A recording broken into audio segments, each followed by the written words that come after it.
بسم اللہ الرحمن الرحیم۔ السلام علیکم۔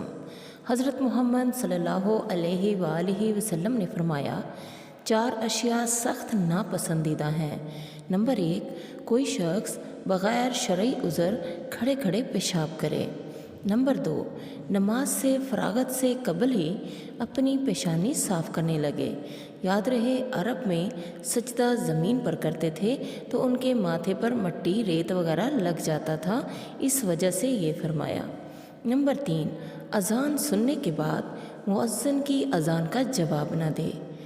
اذان کا جواب ضرور دیا کیجیے، اس کا بے حد ثواب ہے۔ نمبر 4، جس وقت میرا نام لیا جائے مجھ پر درود شریف نہ بھیجے۔